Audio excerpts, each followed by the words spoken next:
여러분 안녕하세요. 호수파파입니다. 서울시가 불법 건축물에 대한 이행 강제금을 현재와 대비해서 최대 2배까지 올리는 정책을 시행할 예정이라고 합니다. 이태원 참사 재발 방지를 위한 후속 조치라고 하는데요.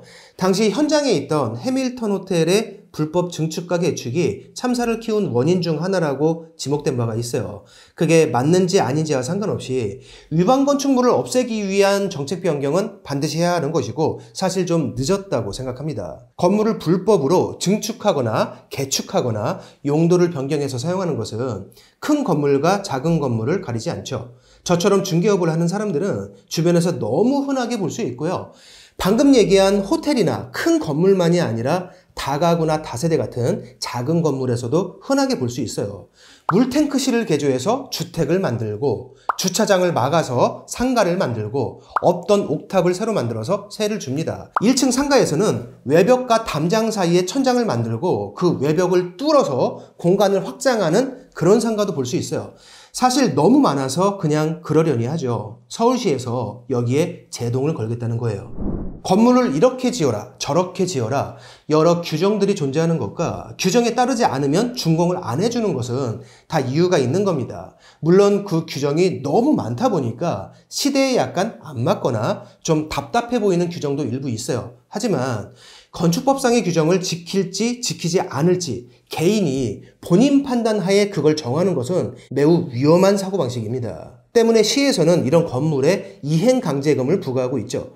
문제는 부과되는 그 이행강제금이 위반 건축물로 인해서 발생하는 이득보다 훨씬 적다는 거예요. 옥탑을 불법 증축해서 세를 준다면 거기에서 나오는 1년치 월세가 이행 강제금보다 훨씬 많습니다. 상가 건물에서는 그 위법 증축을 임차인이 하는 경우도 있는데요. 1층에 있는 커피숍이나 음식점이 불법 증축을 하고 장사를 하다가 권리금을 받고 나가면 굳이 원상 회복을 시키지 않는 건물주도 아주 많이 있습니다. 공간이 넓어졌고 특히 불법 증축한 부분은 인테리어가 잘 돼 있는 경우가 많다 보니까 다음 임차인에게 월세를 조금이라도 더 받을 가능성이 커지죠.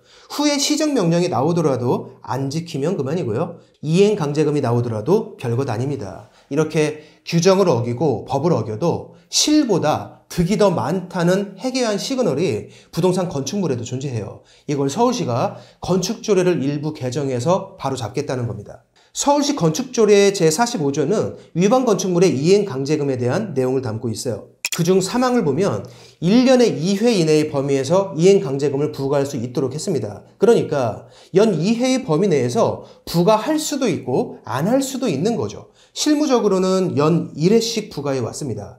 이걸 연 2회로 의무화하겠다는 거예요. 그런데 이행강제금과 관련해서는 사실 증액할 수 있는 규정이 하나 더 있습니다. 서울시 건축조례 45조 3항은 건축법 제80조와 연계되어 있는데요. 건축법 제80조 2항을 보시면 영리 목적을 위한 위반이나 상습적 위반 등일 경우 제1항에 따른 금액을 100분의 100 범위에서 지방자치단체의 조례에 따라 가중한다. 이런 규정이 있어요. 이게 무슨 뜻인지 알려면 위아래 조항을 다 살펴봐야 하는데요. 지루하니까 결론만 얘기하겠습니다. 위반 건축물의 그 위반 내용이 영리 목적이거나 상습적 위반일 경우에는 해당 건물에 부과하는 이행강제금을 2배로 올릴 수도 있다는 말이에요. 이미 이런 규정이 건축법에 있고요. 그게 서울시 조례와도 연계되어 있습니다. 즉 서울시가 강하게 나간다면 위반 건축물에 부과하는 이행강제금은 현재의 2배가 아니라 4배로 늘어날 가능성이 크다는 얘기죠. 사실 지금 이 내용은요. 서울시와 국토부가 협의 중이라고 합니다. 올해 하반기부터 4배로 늘어나는 것이 유력해 보여요.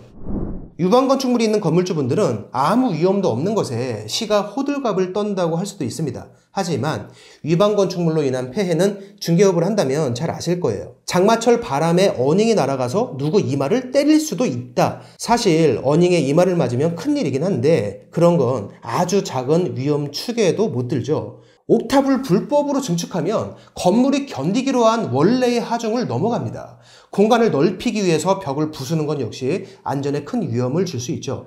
지하 대피실을 개조해서 상가를 만드는 것도 무슨 일인가가 벌어졌을 때 큰 위험을 초래할 수 있어요. 그런 물리적인 위험만 있는 것은 아닙니다. 어떤 임차인은 대학력이 있음에도 경매에서 10원 한 장 받지 못하는 일이 있고 문제가 생기고 보니까 대학력 자체를 인정받지 못하는 경우도 있어요. 실제로 벌어지는 일입니다.